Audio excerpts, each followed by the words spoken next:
আমরা আজকে দেখলাম যে মাননীয় স্বরাষ্ট্রমন্ত্রী তিনি বলছেন যে তিনি জেনেছেন যে আদালতে শুনানি হবে।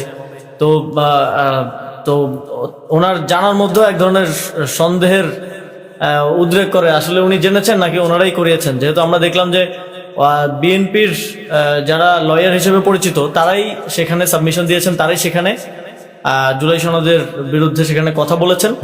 তো আমরা মনে করছি যে বিএনপি এক ধরনের ষড়যন্ত্রমূলকভাবে জুলাই সনদকে প্রশ্নবিদ্ধ করার জন্য এবং জুলাই সনদে যেই বিষয়গুলো আছে সেগুলো বাস্তবায়ন করার ক্ষেত্রে এক ধরনের স্বেচ্ছাচারিতা করার জন্য এই বিষয়টাকে প্রশ্নবিদ্ধ করার জন্য আদালতে গিয়েছেন এবং এক ধরনের ডুয়েল গেম তারা খেলছেন এবং এর মধ্য থেকে তারা সিলেক্টিভ সংস্কারের বিষয়ে কথা বলছেন। আমরা দেখছি যে সংসদের ডেপুটি স্পিকারের বিষয়ে কথা বলছেন, অথচ ঐকমত্য কমিশনে ঐকমত্য হয়েছিল যে সবগুলো বিষয়ে আমরা একটা জায়গায় এসেছিলাম এবং সেটা গণভোটের মাধ্যমে জনগণের লেজিটিমেসি নেওয়া হয়েছিল সেটার পক্ষে। কিন্তু এখন এক ধরনের সাপ লুডো খেলার মতো পিক অ্যান্ড চুজ করা হচ্ছে যে এটা সংবাদ আমরা করছি এবং আমরা এখানে উদারতা দেখাচ্ছি, এক ধরনের উদারতা দেখানোর মতো পপুলিস্ট কার্যক্রম হচ্ছে বলে আমরা মনে করি।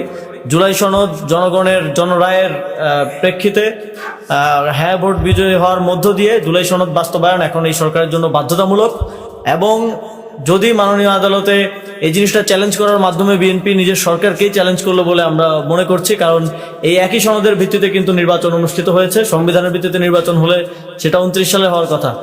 তো যদি এই ধরনের কোনো রায় আসে জুলাই সনদের বিরুদ্ধে এবং যেই আদেশের ভিত্তিতে এই নির্বাচন হয়েছে সেই আদেশের বিরুদ্ধে, তাহলে এই সরকার এবং এই সংসদও বাতিল হয়ে যাওয়ার এক ধরনের সম্ভাবনা কিন্তু রয়েছে।